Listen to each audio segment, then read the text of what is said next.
most habits are good. They are working for you. You just don't realize it. There are parts of our brain that we really don't understand how they work. We don't have access to them. I've called these the second self.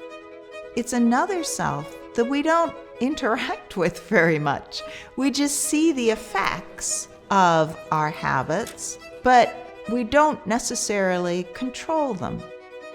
And because we don't have access to it, we are very much influenced by the things we can know.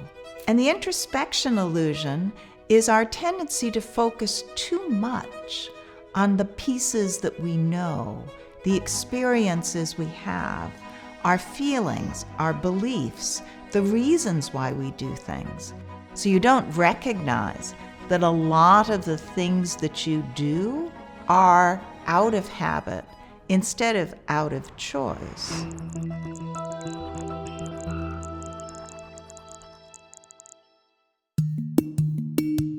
It's hard to imagine that people back in the 1990s did not know that they were supposed to eat more fruits and vegetables than they are, but they didn't. The 5-a-day program was extremely successful in one way. It convinced us all to eat more fruits and vegetables. So it was really effective at informing people, getting them to realize they should change their behavior. They were just trying to convince people, thinking if we can only get people to realize they need to do this, they will of course do it, because it's good for your health.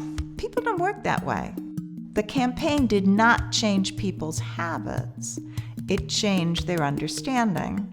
So the habit is a default. It's what you do when you're not thinking, and you intervene on that with more conscious, thoughtful decisions. Again, you have this habit self out here eating things that we've all eaten all along before the campaign, and then our decision-making self feeling guilty because we're not following through with what we now know we should do.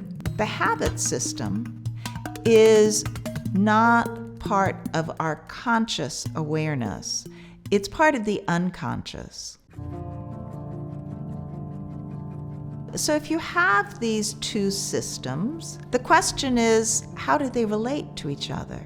Unless we have some understanding of how that works, it sets us up to be fighting ourselves.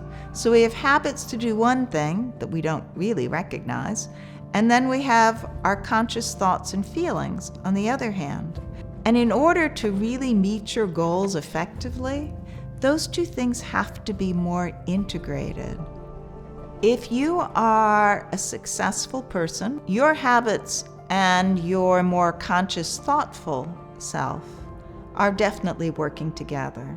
What we've learned in the past couple of years is that people who have really good self-control are actually acting on habit. They had figured out how to form habits that met their goals for health, for productivity, for relationships. Having an effective habit can set you up to do the things that you want in life and can integrate both your habit self and your more thoughtful conscious self.